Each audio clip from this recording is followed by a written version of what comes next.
medyo mag-relax muna tayo ng kaunti, mga kapatid, sapagkat batid ko na medyo nagkaroon din ng konting hingal ang mga kapatid kong naririto sapagkat ibinigay nilang buong lakas ang pagpupuri sa Panginoon.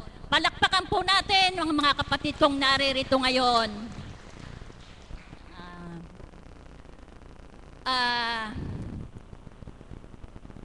Ngayon pong umagang ito, mga kapatid,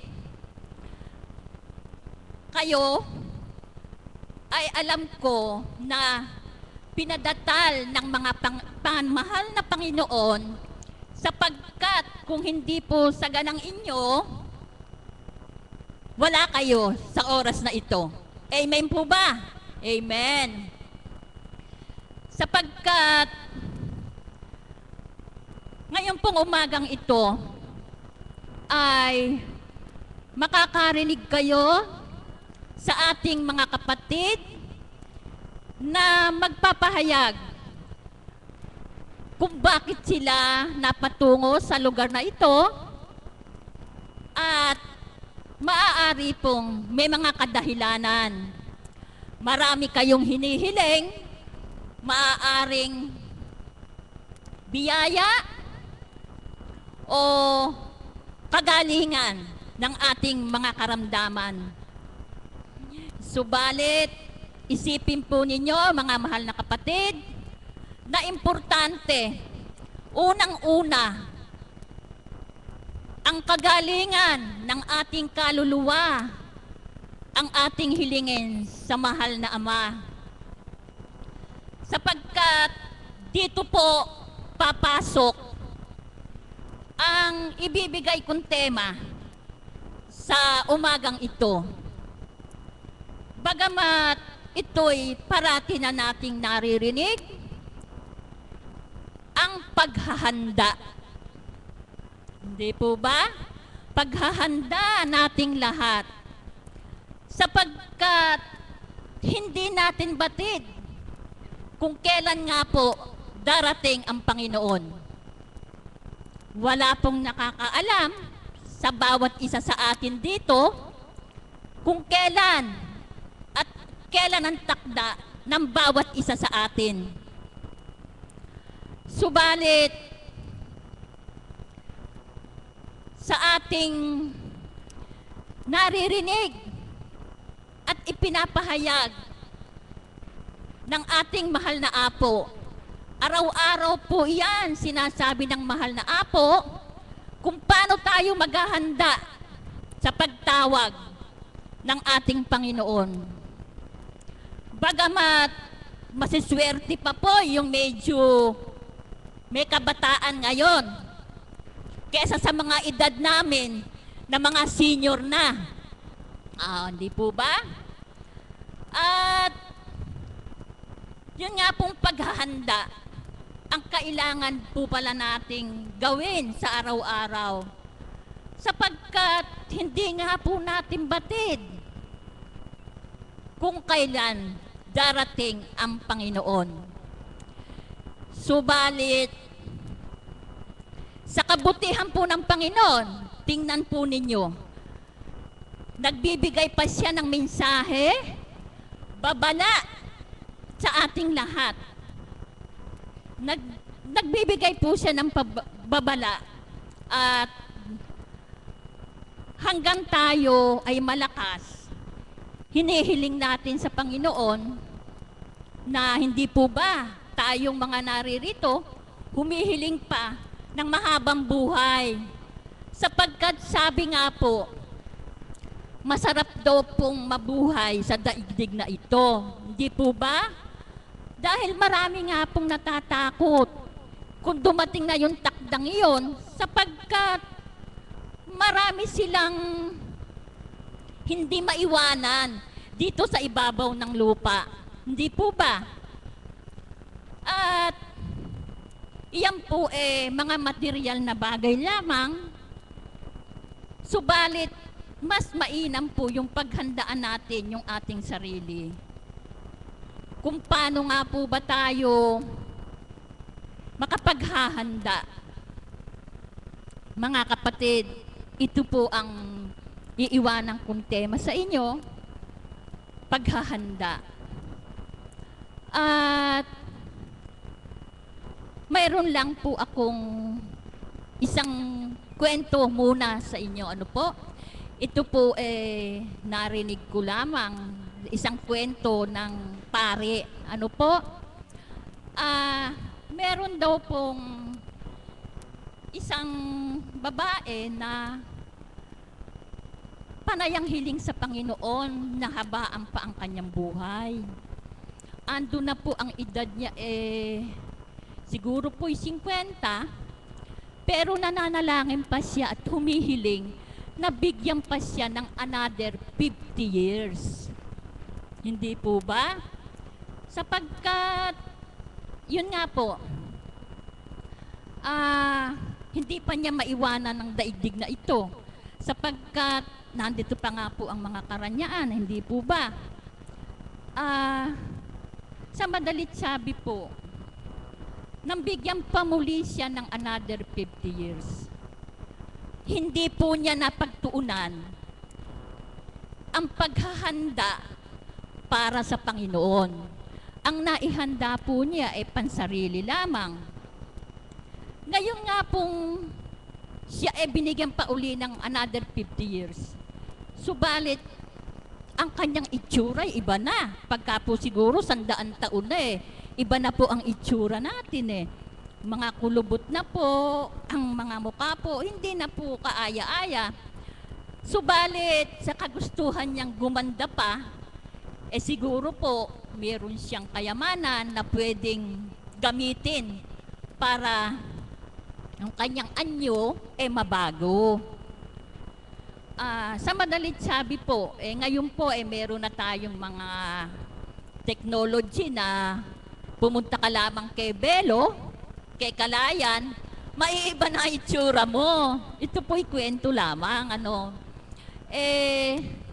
siguro po, naiba na ang itsura niya, gumanda na siya, at nung may time po na lalabas siya sa kanilang bahay, sa hindi inaasahang pangyayari, nasagasaan po siya.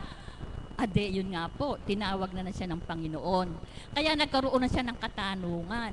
Sabi niya, Lord, binigyan pa po ninyo ako ng 50 pa pong taon. Bakit ako nandito na, kinuha na niyo ko? Hindi po ba humiling ako sa inyo? Ang sabi po ni Lord, anak, kasi hindi na kita nakilala, parang hindi ikaw na yan dahil nabago na yung mukha mo Hindi po ba? Yun po kwento lamang. Pero meron pong laman na ano nga po ba ang dapat nating paghandaan sa ating buhay. Ang Panginoon po talagang nagbibigay siya ng mga mensahe, mga babala, para huwag tayo makakalimot. Isa na nga pong nangyari itong trahedya doon po sa Tacloban, yung po ba inaasahan nila na mangyayari yun?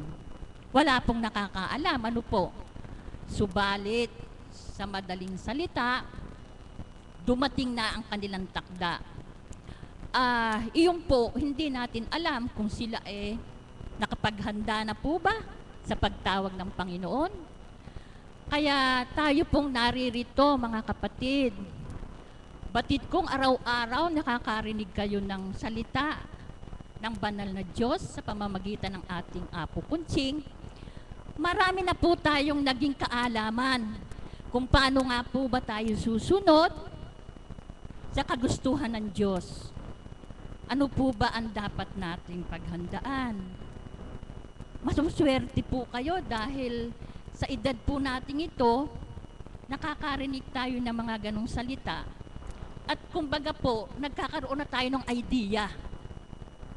Sa dati ko pong buhay, hindi ko po alam yung mga ganong bagay na basta tuloy lang ang buhay. Ganon ang alam ko. Pero tumatawag po, nananalangin po, Pero kulang po pala yung mga ganon. Ano po?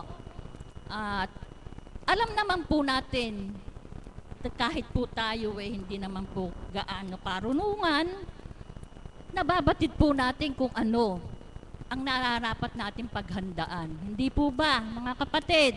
Amen po ba? Bagamat ngayon po ay meron tayong mga kapatid na magpapahayag. Kung sakali man po na ang ibibigay kong tema ay hindi nyo masundan, sapagkat paghahanda, marami po tayong hiyahanda. At magsalita na lang po kayo kung ano ang gusto nyo, pasasalamat, kung ano yung mga biyaya. Subalit, nandun din po ang paghahanda para po sa ating sarili at sa ating kaluluwa. Ano po? Meron po tayong 3 sharer sa umagang ito. Una po pong tatawagan ay si Marilyn de la Cruz ng Bahay Pare. Pasulubungan po natin ang magandang... Ay, kapatid, ikaw pala.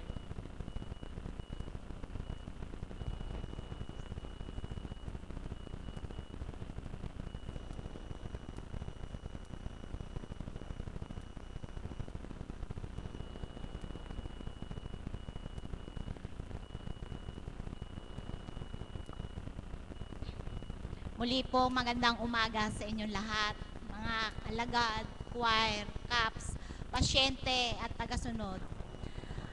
Ano po ba ang tema natin ngayon? Napakaganda po, di po paghahanda. Ano po ba ang dapat natin ihanda sa araw-araw ng ating buhay?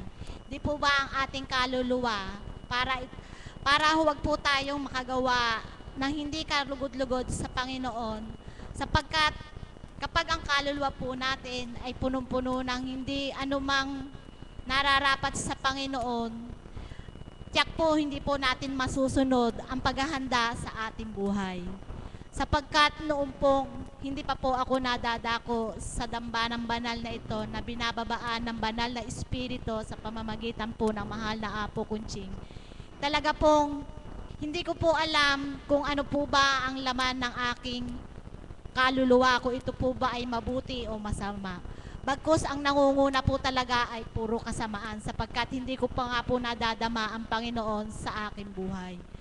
Subalit, patuloy niya akong inakay sa dakong ito upang patuloy din po niya sa akin iparanig ang mabubuting salita na diluluwal ng mahal na Apo Kunching na kinulugdan ng banal na Espiritu. At muli ko po iyong isinasabuhay upang muling mapagtagumpayan ko po ang mga aral na mabubuti at wag po akong makagawa ng hindi karapat-dapat at kalugod-lugod sa Panginoon.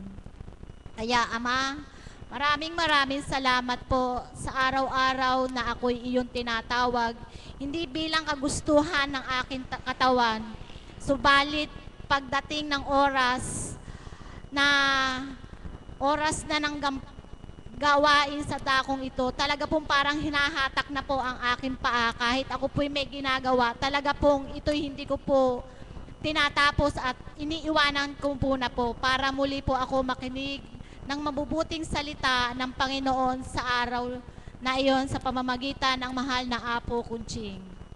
Kaya Ama, maraming salamat po sa oras ng aking buhay na patuloy ko pong pinaghahandaan. Pagdating ng araw na ako iyong tawagin, ay laam ko po kung saan mo ko dadalhin, kung saan mo ko idadaan, kung ituwid na landas ba o paliko-liko.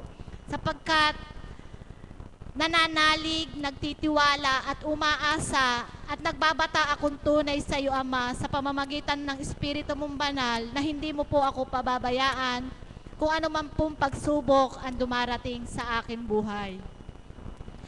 At isa pa pong ang aking pinaghahandaan sa araw-araw, huwag pong makagawa ng masama sa kapwa ko kung hindi maipadama ko po sa kanila ang tunay na pagmamahal at patuloy na kung ano man po ang karapat-dapat kong maitulong sa kanila ay akin pong ipinadadama, sapagkat Sabi nga po ng Ama, huwag tayong maramot kung ano man daw po ang ating mga biyayang nakakamtam, ipamahagi natin sa kapwa nating nangangailangan. Sapagkat ang tao daw pong mapagpala, kung ipagbalik daw po niyon ay doble-doble pa. Kaya, Ama, maraming salamat po sa bawat oras na ako'y nanghihina sa pamamagitan lang po ng mga banal na salita niya na ikinikintal ko sa aking puso't isipan, ay siya po ang nagiging daan ulit ng aking kalakasan at mga pagsubok na dumadating sa buhay. Kaya mga kapatid, sa mga may pagsubok o may karamdaman man sa buhay, wag po tayong mawala ng pag-asa na katulad ko po na dati talaga pong yung pagsubok pong naramdaman ko ay hindi basta-basta hanggang nauwi sa karamdaman. Subalit, nanalig, nagtiwala, at umasa sa Panginoon na may magagawa siya sa akin para ako ay kanyang baguhin at huwag na muling malukmok kung ano pa man po ang aking pinagdadaanan sapagkat ayaw po ng Panginoon na tayong mga mahal niyang mga anak ay nalulumbay. Bagkus, ang gusto niya, palagi niya tayong nakikitang masaya, maligaya kung ano man po ang ating dalahin sa buhay sapagkat siya po ang magbibigay lahat sa atin ng kapayapaan, kagalakan ng ating buhay. Hanggang dito na lang po't maraming salamat.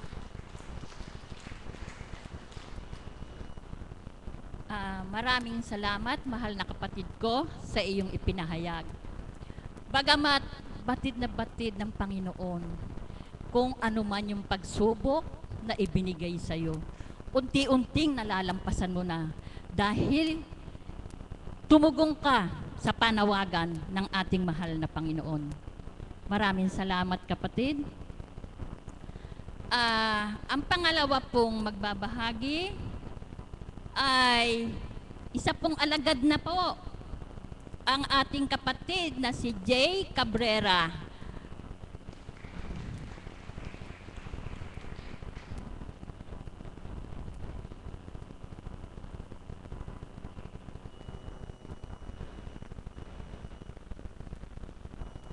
Isang mapagpalang umaga po sa inyong lahat. Bago po ang lahat, kalabitin po natin ang ating mga katabi at sabihin po natin na mapalad ka. Amen po ba yun? Mapalad po tayong lahat kasi isa tayo sa inakay ng Panginoon sa daong ito. Iyon po, ang daong ito isang paraan upang tayo maganda sa ating sa pagdumating na po yung panahon na tayo lumisan na sa mundong ito at mapalad tayo na sa dami ng tao sa mundo, isa po tayo doon sa inugot niya po doon. At hambing po sa buhay ko, isa po ako sa hinugot niya na kung sa dating buhay ang pinaghahandaan ko kung papaano po ako magkaroon ng mga bagay na makamundo, kung paano po ako magkaroon ng mga yaman sa mundo. At salamat sa Ama, inibel niya po yung landas ko at sa daong ito'y hindi lang po basta tagusunod, kundi isang lingkod po pala yung nais ng Panginoon para sa akin. At sa dating buhay, ang ninanasa akong isuot na uniforme ay yung uniforme ng mga nagtatrabaho sa mga opisina. Subalit, ito po pala yung nais ng Panginoon para sa akin, ang uniforme ng pagiging isang lingkod niya. Buhay po bang Diyos? Kaya po salamat po sa Ama na sa pamamagitan ng daong ito, unti-unti po kong nakakapaghanda at nauunawaan kung ano ang tunay na buhay. Kayo rin po, bilang isang tagusunod at pasyente, ganap po nating alisin ang ating mga bagabag. Yamang tayo po'y naririto na, ialay natin ang sarili natin para sa Kanya upang ganap po nating matanggap ang ang kalwalatian niya at igit nating maramdaman ang pagmamahal niya. Amen po ba doon? Kaya po salamat po sa mga ginamit ng Ama upang ako'y madako sa dakong ito, at sa bawat araw may mga ginagamit ng anghel upang higit kong maramdaman ang pagmamahal niya. Sa pamamagitan ng dakong ito, marami pong nabago sa akin. Kung sa dating buhay, pag humaharap sa problema, kagad hindi po ako makondisyon, kagad sumusuko po ako. Subalit nang ako'y naririto na ang higit na pag-asa at katatagan ay pinagkaloob niya. Yun po isang biyaya na po para sa akin, na kapag dumarating po yung mga punto na bumibigay ka na, nariyan lagi siya upang tayo'y gabayan. Kaya po salamat po sa dakilang Ama at sa igit po sa mahal na po Conching. Kung hindi po siya tumanggap at tumalima sa atas ng Ama, wala po tayo lahat dito. Kaya po ang bawat isa sa tuwing na tayo naririto, lubusin na po natin ang pakikinig ng mga banal na salita na iniluluwan ng ating mahal na po Conching. Muli po, maraming salamat po. Maraming salamat, kapatid na Jay, sapagkat mapalad ka, anak, sapagkat ito na ang panawagan sa iyo ng Panginoon para sa paghahanda ng iyong kaluluwa. Amen po ba? Amen. Mayroon po tayo pang pangatlong magpapahayag. Tinatawagan ko po si Rosario Salonggit ng Bacoor, Cavite.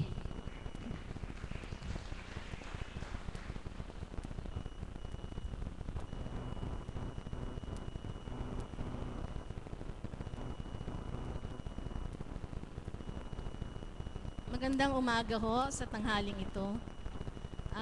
Siguro ho, yung iba ho dito, yung matatagal na nagpupunta rito, siguro ho nakita nyo na ako noong araw na ako ho pinatira ni Apo Conching dito sa third floor po.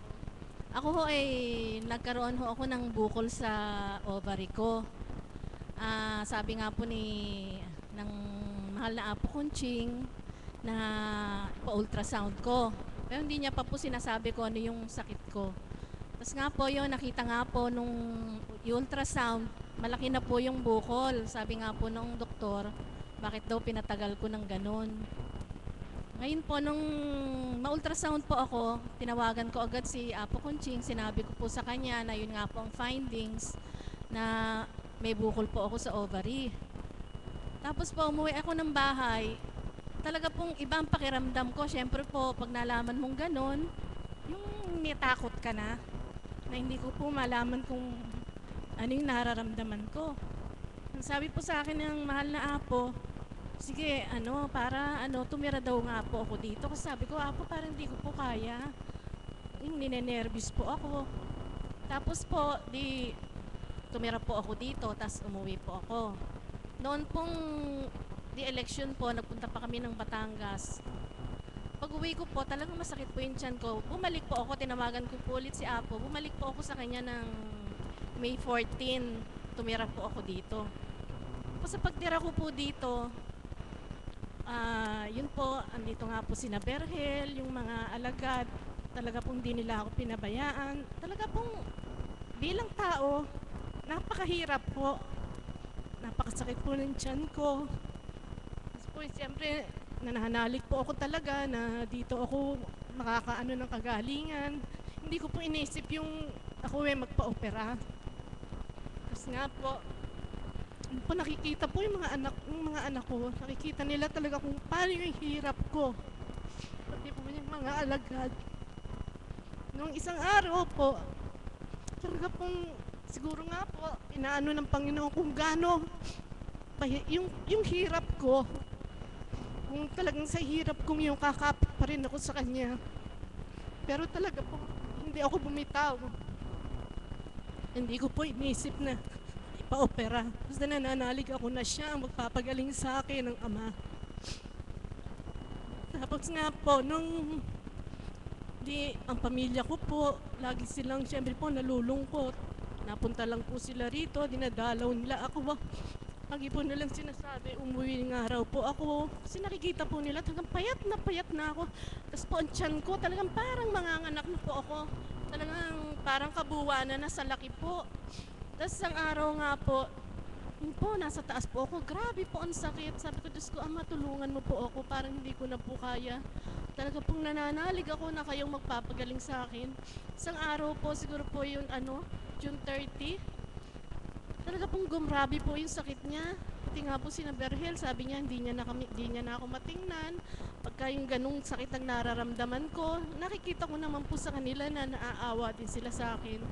Tapos po alas 5 ng umaga, tulog pa po sila, bumaba po ako dito. Sabi ko, dito po, dumi pa ako. Sabi ko, Diyos ko, Ama, siguro naman po, alam mo kung gaano nahirap ko. Sana naman po at pakinggan mo na yung aking panalangin sa iyo. Like kung ganyan, talaga pong parang hindi ko na kaya. Sabi ko, kaawa at kahabagan mo naman po ako. Tapos po, nagulat nga po sila doon, wala ako sa taas. Tapos bumaba po dito si Chris. Sabi niya, Tita Chit, bumaba ka mag-isa. Sabi ko po, wala na, nanalangin lang ako. Pero talaga pong hinihingi ko sa kanya ng awa kasi po talagang hirap na ako. Tapos po, talaga pong buhay ang Ama. Pagkatapos po alas 8 ng umaga siguro po magnanay niyang pumanik po si Apos sa taas. Sabi niya po sa akin, kapatid, may sasabihin ako sa iyo, pero huwag kang magdaramdam. Hindi kaya ako to sasabihin sa iyo, ayaw kitang tumira dito, ano pa man. Sabi niya, ano daw po, umuwi ako. Tawagan ko daw po yung pamilya ko. Siyempre nga daw po, mas masarap yung kasama ko yung mga apo ko, pamilya ko. Tapos nga daw po, sabihin ko daw sa anak ko na dalahin ako sa ospital. Talagang ayaw ko po. Sabi ko, apo, ayaw ko po magpa-opera. Sabi niya, kapatid, alam mo, hindi ko magpapa-opera ka, hindi ka nananalig. Sabi niya pong ganyan sa akin, iyan ang kaparaanan ng Diyos, yan ang idinatal sa akin na magpa-opera ka. Iyan ang kaparaanan para mawala yung sakit ko. Yun po, kasi sinabi po ni Apo sa akin ganun, yun po, parang naanuhan ako na, sige po, ipa-opera ko. Tapos po yun, tinawagan ko yung anak ko, yung asawa ko. Sabi ko, sunduin nila ako. Tapos po yung nag-ano po dito na, ito po, may gawain. Okay naman po ako, hindi pa naman, kaya ko pa po yung sakit eh. Bakit po ba nung pauwi na kami eh? Diyos ko, gumrabi po, sakit talaga. Hindi ko po malaman kung paano gagawin ko sa sasakyan. Sabi ko, Diyos ko, Ama, ano po ito? Siguro nga po, kaparaanan na rin ng Ama para magpadiretso ako sa ospital. Baka iniisip niya, umuwi pa ako. Tapos nga po, sabi nung isa, yung sa opisina po ng anak ko, yun daw po doon na daw ako magpa-opera kasi po libre sa mga seaman. Hindi ko na po iniisip yun kasi po ang sabi sa akin ng Apo, bibigyan ako ng ama, ng doktor na gagamitin lang niya para sa aking karamdaman. Ang naiisip ko po talaga yung doktora ko kasi po talagang mabait siya. Kada ano po, tinetext niya ako. Ganyan po. Tapos tinawagan po namin. Sinabi nung anak ko na magpapa-opera na ako. Di sabi po ng doktor, kundi kaya ng mami mo, Michelle. Dalahin nyo na kahit sa ospital. Baka hindi po talagang gusto ng mami ko dyan. Yun po, pagdating po namin sa ospital, layo-layo po, Las Piñas, talaga pong bumili pa po kami ng pain reliever para lang po mawala yung sakit ng tiyan ko. Yun po, pagdating po doon, nakita ko ng doktor, nagulat siya. Sabi, Mami, ba't ganyan kalaki ang tiyan mo? Sabi niya, Diyos ko, sabi niya ganyan. Hindi, yun nga po. Kailangan po akong marami pong syempre gagawin na test. Tinest po ako lahat-lahat sa puso, yung pong ultrasound ulit. Tapos po, yun po, alam niyo po, di kinausap ng doktor ang mga anak ko, ang mister ko. Parang ako po, walang takot. Kasi nung mapatira po ako dito talaga, para pong inano ako ng Panginoon na maging matapang. Na wala po yung nervous ko. Hindi ko po iniisip yun na may mangyayari masama sa akin. Basta ang iniisip ko po, yung talagang ako pagagalingin niya. Yun po, pagdating po doon, Diyos ko, 5 po ang doktor. May sa puso, meron pong onko. Kasi po, yung siyempre sa bukol, titingnan kung cancerous, yung pong OB. Tapos nakita po nila yung daw bituka ko nakadikit, may sa bituka, may anesthesiologist. Di lahat po yung kinakausap nila ako. Tapos po yung anesthesiologist, ewan ko po ba, kinausap niya ako. Tinapat niya po ako sa laki ng bukol mong yan, mami, cancer yan. Di sabi ko, doktora, gagaling pa po ba ako?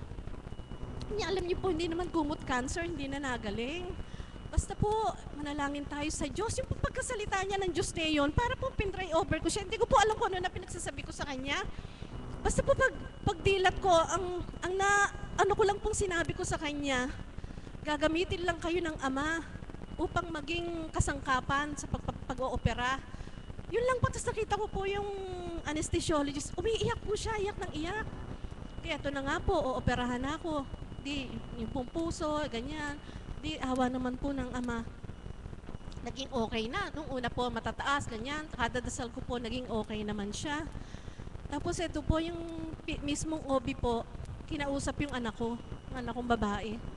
Hindi ko po alam yun. Sinabi niya na lang, nitong naopera na ako, kinausap daw po siya na ihanda yung sarili nila. Kasi hindi nila alam na baka hindi ko makayanan, baka mag-cardiac arrest ako. O kaya sa pagbukas nila sa tiyan ko, merong hindi magandang makita, isasara na lang.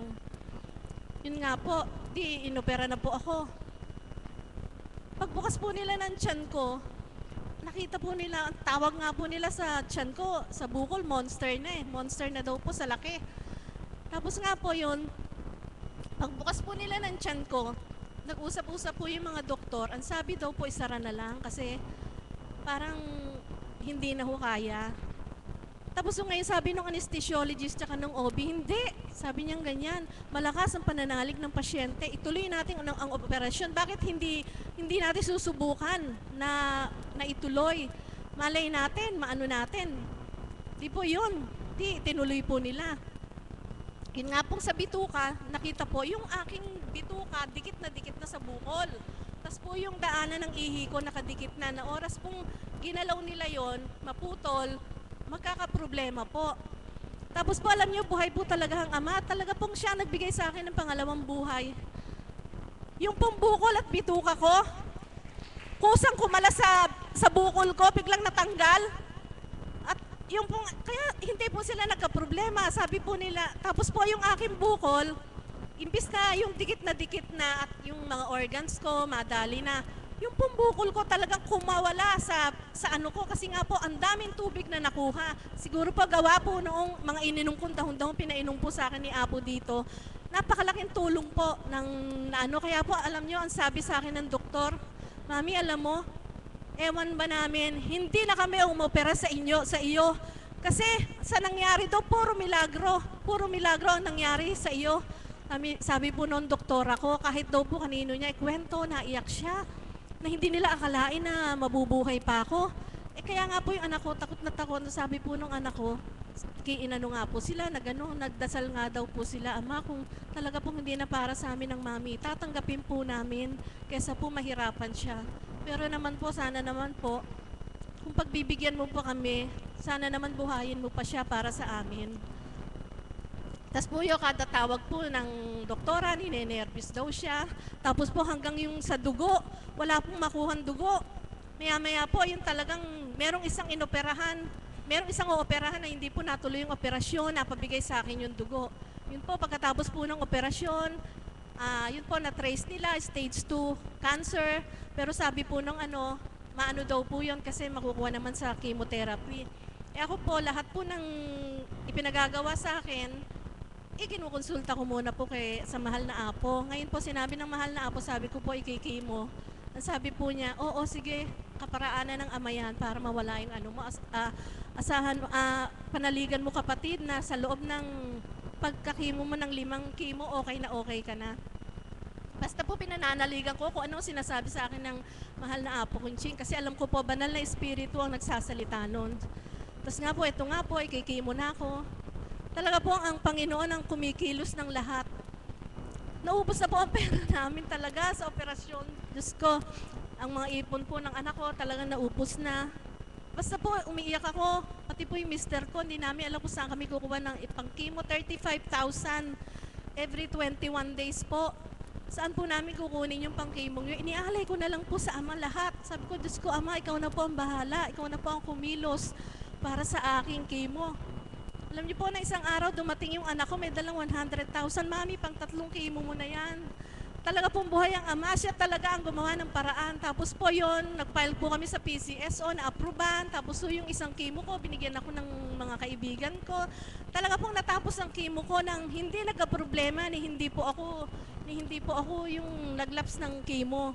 Tapos po ito po sabi ng iba, ang chemo daw po ay mahirap. Yung mahihilo ka, magsusuka ka. Basta po kada chemo ko, iaano ko po kay Apo na, Apo, ngayon po ang chemo ko, manalig ka kapatid na nagagabayan ka ng Ama. Talaga pong inaano ko na ako'y gagabayan. Hindi ko po naramdaman yung sinasabi nilang suka, hilo. Hindi po ako nagkagano. Kaya po ang chemo ko parang easy lang po. Bagamat medyo yung pong masakit ang katawan, parang ang lalagnatin, yung matabang ibibig, yun lang po. Pero yung hirap na sinasabi nila, hindi ko po naranasan yon. Tapos eto pa po, kasi po ang sabi nung ang chemo daw po, maraming side effect. Hindi daw po sa una, pangalawa, o kaya po pang 3, pang 5. Yun po, para pong bababa yung platelet nyo. Pag bumaba po yung platelet, hindi ka makikimo, kailangan salinan ka ng dugo. Di pang 5 chemo ko po, kada chemo nyo, tuwi kayo kikimo, ilalaboratory kayo, titingnan kung yung mga platelet nyo, yung white blood cell. Pag-check po, Diyos ko po, alam nyo po, ang aking platelet 90. Ang sabi ng doktor, hindi ako pwedeng ikimo. Kasi nga po, napakababa. Ang sinabi ko po kay Apo, sabi po ni Apo, panaligan ko, yung uulitin po, yung pinaulit ko po ang panaligan ko na hindi ako masasalinan ng dugo. Pinaulit ko po yung aking laboratory. Alam niyo po, 228. Hindi po ako nasalinan ng dugo. Talaga pong buhay ang Ama. Talaga pong hindi niya ako pinababayaan. Hanggang pong sa ngayon, ito po, damandam ako na, siyempre po, ako nakakaramdam, kung ito po, tabako na. Kahit po, minsan, hindi ko inisip na ako may sakit, na ako may cancer. Basta po, pinananaligan ko yung sinasabi sa akin ng banal na spiritu sa pamamagitan ni Apo Conching. Araw-araw nga po, nanonood ako sa internet. Tama po, ngayon sinabi ng banal na spiritu sa pamamagitan ni Apo Conching na ialay mo lahat sa Ama, huwag kang mag-isip, huwag kang mamroblema. Ganun po ginagawa ko. At di ba po ang sabi ng mahal na Apo na kapag inialay mo sa Ama, magmumukhang bata ka, kahit mapuyat ka, hindi ka magkaka-eyebag. Ganoon po ang ginagawa ko. Kaya nga po sabi ng mga kapatid ko, ako ang may sakit, mas mukha pa silang may sakit sa akin kasi po mapuputla sila. Tapos po yun nga, mga may eyebag, kaiisip. Pero ako po, talaga pong damandam ako na ang Diyos ay buhay na buhay, kumikilos sa buhay ko. Kasi po talaga nararamdaman ko na hindi niya ako pinababayaan. Talaga pong ngayon lang po ako nakapunta rito, magmula po ako ng inoperahan. Pero po nagte-text ako kay Apo, yan po kay Naberhel. Tapos po talaga po lagi ako nanonood sa internet. Kaya po yung sinasabayan ko yung mga joyful dito, yung mga dasal. Tapos po yung mga sharing, napapanood ko. Kaya kanina po pag ko dito, talaga pong iyak ako ng iyak. Sabi ko, Diyos ko, Ama, salamat. Lagi po sinasabi ni Apo, panaligan mo, makakarating ka rito.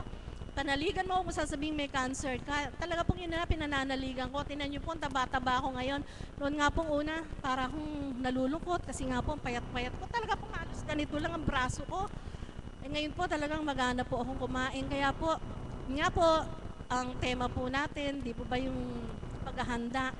Talaga rin pong, inihanda ko na rin po ang sarili ko kung babawian ako ng buhay na talaga inihanda ko na rin po sa Panginoon na ayoko na rin pong makagawa ng yung hindi ka lugod-lugod sa Kanya para po at least kahit paano pagka humarap ako sa Kanya maiano ko naman sa Kanya na yung mga kabutihan din ginawa ko at saka gusto ko makapiling siya.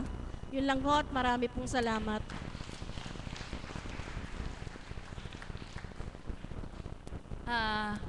Maraming salamat, mahal na kapatid.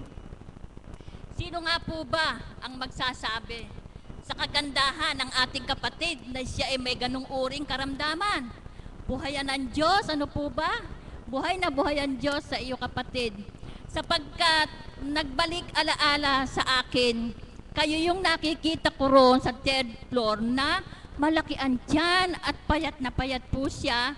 Hindi po ba kasama nyo ang mga anak nyo dito? Opo. Talaga pong doon po sa mga hindi nakakita sa ating kapatid. Napakalaki po nandyan. Para po ba yung 9 na buwan na dinadala natin na tayong mga buntis? Subalit, ganyan nga po, kabait ang Panginoon. Pananalig, pananampalataya, hindi kanya pababayaan. Sapagkat sinabi ng Panginoon, huwag kayong matakot at huwag kayong mag-alala sapagkat ang bilang ng buhok nyo ay hindi maaano. Ang mga hibla po ng ating buhok, pero po ninyo yung hibla ng ating buhok. Napakaliit na bagay kung hihahambing po natin sa pananampalataya natin. Pero sinabit ng Panginoon yon na huwag kayong matakot. Ni isang hibla sa inyong buhok ay hindi maaano. Yun po ang sinabi ng Panginoon. Kaya panaligan natin, kayo pong may mga karamdaman, mga kapatid, manalig, pananalig po. Sapagkat tayo'y binibigyan ng Panginoon ng babala. Hindi po ba? Binibigyan tayo ng kalakasan, bawat isa sa atin. Sapagkat ganyan nga po tayo kamahal ng Panginoon.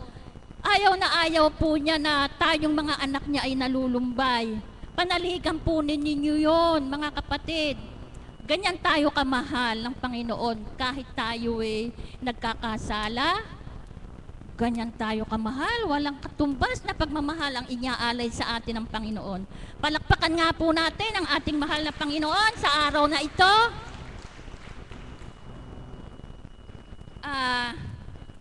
Mayroon pa po isang magpapahayag, ano po? Narito po ang ating kapatid na si Juliet Ramos ng Bahay Pare. Pasulubungan po natin ang masagang balakpakan. Kapatid na Juliet.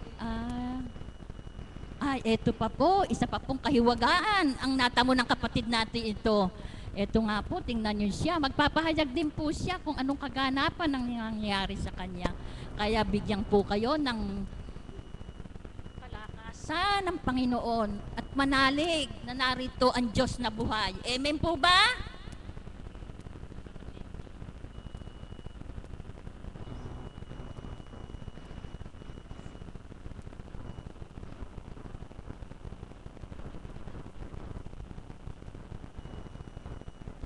Magandang tanghali po sa inyo lahat, sa lahat po ng nandirito, sa lahat po ng alagad.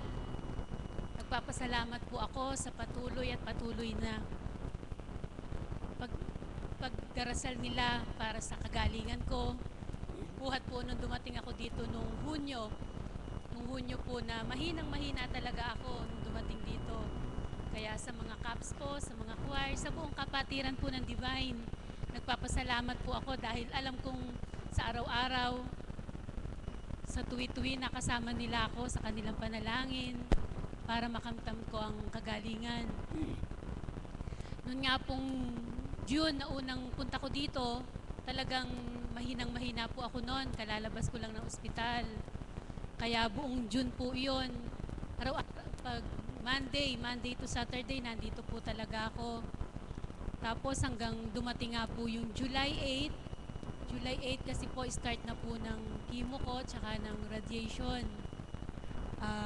Nung pong July 8 na yon, nagpaalam ako kay Apo na mag-i-start na yung radiation. Kaya hindi na kami nakabalik ng mister ko nung araw ng Lunes na yon. Nagpa-radiation po ako nung araw na yon, subalit siguro po hindi kapahintulutan na magtuloy-tuloy yung gamutan na yon. Nung pag-uwi po namin nung hapon na yon, talagang sobrang dugo na naman ang tumapon sa akin. Napakaraming dugo. Magdamag po yon. Tait suka, continuous na pagdurugo. Hindi po ako nakakain. Hindi kagaya nung kay ate na naranasan niya na wala siyang naramdaman during radiation niya, during chemo niya. Sa akin po, kabaliktaran. Ang sa akin po talagang sobrang panlalata, hindi na ako makabangon, wala akong ganang kumain. Hanggang kinabukasan nga po, sa halip na bumalik kami ng Jose Reyes, binalik po ako dito nung mister ko. Binalik niya ako dito. pumunta kami kay Apo. Ah, sinabi nga po ni Apo na kumbaga, yun sa mga nagdaang araw na nakita niya ako, na nung una pa lang hindi niya akalain na magiging ganun kaganda yung kondisyon ko. Parang nung dumating yung July 8 na sinabi ng doktor na kailangan kong iano, parang nag-iba yung ihip ng hangin sa akin. Sa halip na manalik, magtiwala, inano ko pa rin yung pangako ko sa doktor na babalik ako. Kaya nung pong nakita ko ni Apo dito, nung kinabukasan ng radiation, sinabihan niya ako na parang nagkulang ako ng pananalig at pagtitiwala. Kaya buhat po ulit nun, araw-araw bumabalik pa rin po ako. Ilang buwan nga po yun, talagang wala talaga akong kaganaganang kumain. Ilang kutsara lang, hirap na hirap akong pakainin ng kabiyak ko. Hanggang sa dumating nga po yung eto na naman, isang pagsubok na naman. July 8 po yun, yung ni-radiation nga po ako. July 8, lumipas po ang mga araw, talagang nakibaka ako sa karamdaman ko. Cervical cancer nga po, stage 3B. Sa araw-araw po, pinipilit ako ng mister ko na kumain. Lahat ginawa na niya, lahat ng kaparaanan para magkagana ako kumain, lumakas ako. Subalit July 18, July 19, nung nangyari na naman po yung isang pagsubok sa akin.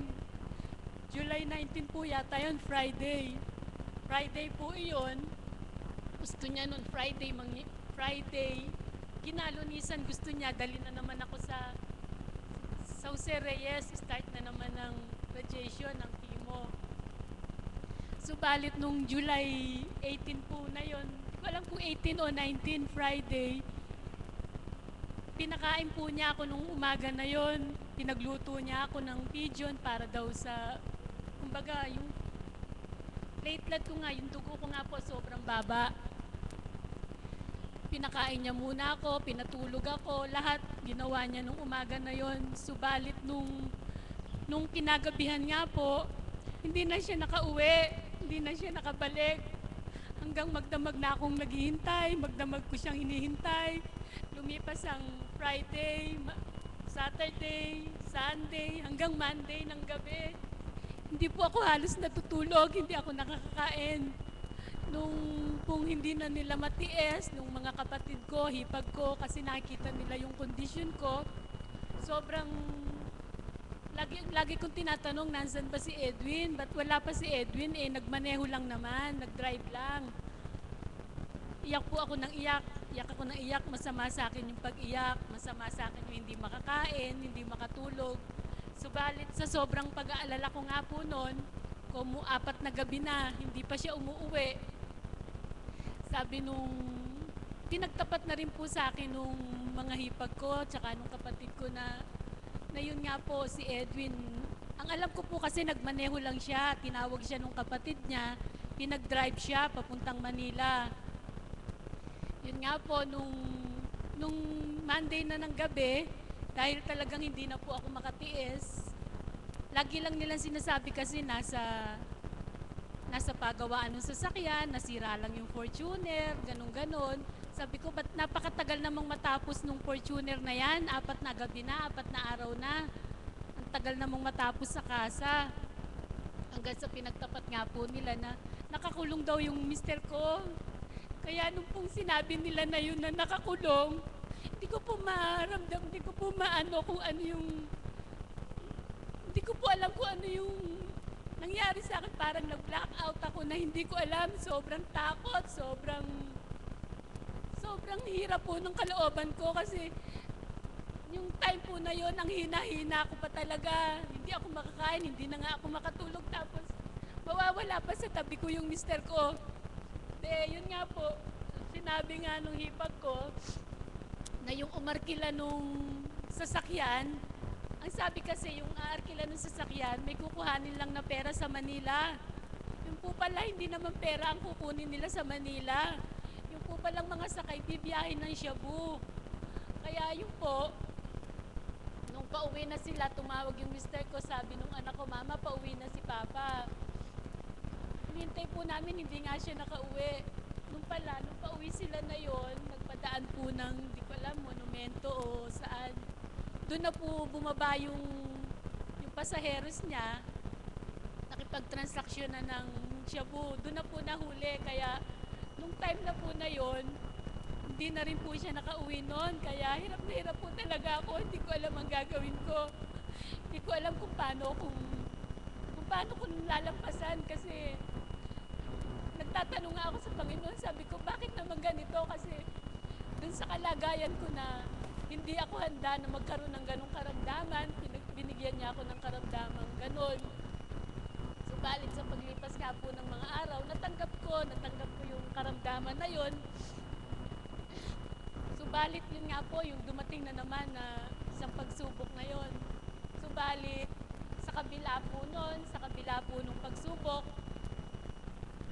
habang wala po siya sa tabi ko, habang nakakulong po siya, nagulat na lang din po ako sa paglipas ng mga araw. Bigla na lang, nagkagana na akong kumain. Sa awa po ng Panginoon, talagang yung dating hindi ako nakakakain, walang panlasa yung lahat ng kinakain ko na iba, nabaliktad na. Nakakain na ako, nakakatulog na ako. Wala po siya doon, nasa kulungan pa. Kaya tuwa-tuwa ako noon kasi lagi ako nagdarasal na kahit wala siya, yun po, parang pinatunayan ng Panginoon, pinatunayan niya na yung kaya niyang gawin, yung kaya niyang ibigay sa akin, hindi kayang ibigay ng mister ko. Yung kaya niyang patunayan sa akin, napatunayan niya yung pananalig ko sa kanya. Talagang nagkaloob niya sa akin yung kalakasan ng mga panahon po na yon. Kung nakita niyo naman po, talagang ang lakas ko nung mga nakaraang 4 na buwan, di po ba? Subalit, eto nga po, nung tuwing maghihiring, talagang lagi akong dumudulog kay Apo. Sabi ni Apo, manalig ako kasi, kumbaga, wala naman siya talagang kasalanan. Gagawa ng kaparaanan ng Panginoon para makalaya siya. Subalit sa bigat nga po nung kaso niya, sa bigat nung kasong inano sa kanila, tapos naririnig ko pa dun sa ibang mga taga rito na yung ganong kaso, taon ang binibilang sa kulungan. Walang bail, walang piyansa. Kaya po, wala akong ginawa talaga sa araw-araw noon. Wala akong ginawa kundi magdasal, manalangin, tumulog sa mga alagad. Sa araw-araw po yun, pag nandito ako. Tapos, nung naman pong maayos naman po yung pakiramdam ko. Noon naman pong dumating ang September, second week ng September, wala nga po yung bleeding ko po, hindi na po madalang na. Dahil nga po sa hinatol din sa akin ni Apo siguro ng mga daon-daon at pananalig sa Panginoon. Ito naman pong hita ko na to ang sumobra naman ng sakit. Kaya sobrang napakatindi po ng sakit niya. Talagang sa gabi, nasasabi ko tuloy sa Panginoon, Diyos ko, bawiin niyo na lang ang buhay ko kaysa lagi ako nasasaktan. Kasi sa mga pinagdaraanan ko, sinasabi ko sa Kanya, hindi po ako ganito kalakas para ibigay niyo sa akin lahat ng sabay-sabay ang pagsubok. Sa tuwi-tuwi na po pagka sumakit, halos gusto ko talaga ipalo ang katawan ko sa pader, naghuhumiyaw ako. Hindi ako nahihiya sa mga kapitbahay kasi po ang sakit-sakit na talaga. Subalit kahit ganun po, patuloy pa rin po ako nagdarasal. Maraming katanungan sa Panginoon na bakit nananalig naman ako, nagtitiwala, bakit may mga pagsubok pa din na matindi. Yun nga po hanggang sa nung October 23 po, dumating na yung October 23, sabi nung hipag ko, lalabas na yung mister ko. Tuwan-tuwa po ako nun. Subalit, hindi pa nga siguro po takda ng mga panahon na yon, hindi siya nakalabas kasi marami siyang may mga kapangalan, may mga kasong murder, tapos yung hearing nila nadidelay hanggang sa hindi nga po nakalabas. Sobrang lungkot na naman po ang naramdaman ko, sobrang po palang lungkot lungkot pag talaga dumapo sa isang tao, nakakamatay po pala talaga yung parang wala kang kapag-asa pag pala yung lungkot ang dumapo sa'yo. Dasal po ako ng dasal kasi sobrang lungkot ko, hindi ko maipaliwanag yung lungkot ko. Sobrang walang-wala po akong pag-asa, nawalan talaga ako ng pag-asa. Hanggang sa nung Monday nga po, sabi tuloy na, makakalabas na nung Monday. Subalit, ganun nga po, bigo pa rin ako. Sabi ko, Ama, hindi pa rin siya nakalabas. Iyak pa rin po ako nung Monday. Hindi na naman natuloy. Kasi meron na namang naging problema. Tumawag yung hipag ko, sabi niya, bukas, sigurado na, lalabas na. Hanggang sa dumating na naman po yung kinabukasan, dumating na naman, wala pa din. Kaya, wala pa din, hindi pa rin nakalabas. Sobrang sakit pa rin ng katawan ko. Hindi ako makabangon. Hapo, lahat. Ang sama-sama ng pakiramdam ko, kaya parang talagang yung pag-asa ko, naku, Diyos ko, sabi ko, huwag niyo naman pong hayaang mawala yung pananalig ko. Hanggang sa dumating po yung Miyerkules, sabi lalabas, hindi pa rin. Nung Huwebes po ng gabi talagang malata na ako kasi hindi, sobrang lungkot na po ako. Dumaan ng Lunes, Martes, Miyerkules, hanggang sa Huwebes na gabi, wala na naman. Nakabaluktot ako dun sa kwarto, nagmumukmuk na ako, nagdadasal ako, Diyos ko, wala na naman. Hindi na naman makakalabas, hindi na naman siya makakauwi. Kaya yung mga nararamdaman ko parang nagpapasan-pasan na sa katawan ko, nagdadagan-dagan na wala pa rin. Pero sa kabutihan po ng Ama, kung bago mag 8 o'clock tumatawag yung hipag ko, kinakatok ako sa kwarto. Akala ko yung hipag ko lang kasi ang tahimik dun sa labas ng bahay. Nagmumukmuk ako, parang ayoko pa nga lumabas kasi boses lang ng hipag ko yung narinig ko. Yun nga po, nung paglabas ko, nakita ko yung mister ko kasama nila. Kaya purihin po ang Ama, talagang parang pagsubok araw-araw ang binigay niya sa akin. Nung pong Huwebes na yun, nung nakita ko siya, sobrang saya ko po talaga. Napakasaya ko kasi yung mga nagdaang araw, natatakot ako kasi yung mga nakakausap ko, hindi na makakalabas yan kasi ganun ang kaso, taon ang bibilangin. Kaya sumasaksak po sa isip ko, mamamatay ako, hindi kami nagkikita. Yun nga po, nung Huwebes na yon, sa sobrang tuwa ko po siguro, sa sobrang gala ko, magdamag, hindi ako nakatulog. Hindi po ako nakatulog noon, nagkwento lang, kwentuhan. Hanggang kinabukasan po, maghapon yon. Hindi rin ako makakain, hindi na naman ako nakatulog. Kaya nung Sabado po, gustong-gusto kong pumunta dito. Hindi ako makabangon sa sobrang hapo, pagod, panlalata. Kasi hindi ako makakain. Kaya iyak na naman ako ng iyak. Sabi ko, Diyos ko, ano na naman po ba to? Sabi kong ganun. Na ibinalik mo nga si Edwin, binalik mo siya sa akin. Bakit? Yun naman lakas ko na wala. Wala naman ako, hindi ako makabangon, hindi na naman ako makakilos. Hindi man lang ako makaikot sa bahay. Nakahiga lang ako ng nakahiga. Hanggang sa dasal nga po ako ng dasal na talagang ipinaano lang niya sa akin na ang magagawa ng mister ko, hindi niya kayang pagpapatunay lang po na yung kung kaya niyang ibigay sa akin, hindi kayang ibigay ng mister ko. Kung hindi niya nanaisin na lumakas ako, kahit nandyan yung kabiyak ko, hindi ako lalakas. Isang pagpapatunay lang po na iyon ang ipinakita niya sa akin nung dumating siya. Sa halip na lumakas ako, humina pa po ako. Kaya dasal po ako ng dasal. Diyos ko, ibalik niyo naman po ang kalakasan. Kaya ngayon po, nagtataka din ako kasi ang tagal ko nang nakatayo dito. Hindi po ako nakakatayo. Ngayon lang po talaga ako nakatayo ng matagal. Hindi po ako nakakatayo buhat nung dumating siya nung Huwebes. Kahit nasa tabi ko siya, nawala naman yung lakas ko, binalik siya ng Panginoon, pero yung lakas ko naman ang binawi niya. Kaya sabi ko nga, isang patunay lang na ang magagawa ng Panginoon sa atin, hindi magagawa ng tao, hindi kayang gawin ng tao ang magagawa niya. Kaya, yun po, sa ngayon po, po sa lahat ng kapatiran, sa mga nagdasal, sa lahat po. Yun na lang po muna siguro. Maraming po salamat.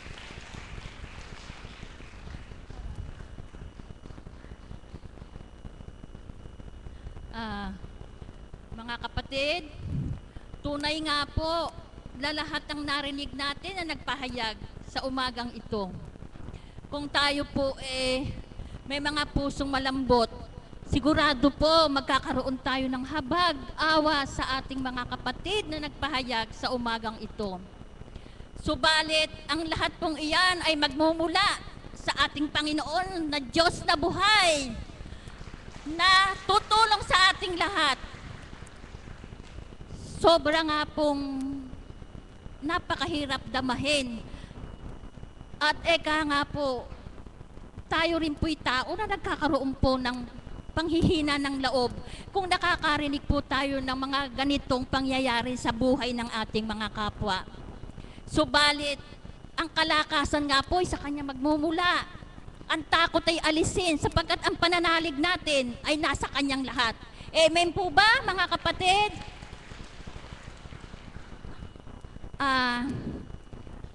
Magsitayo na po tayo.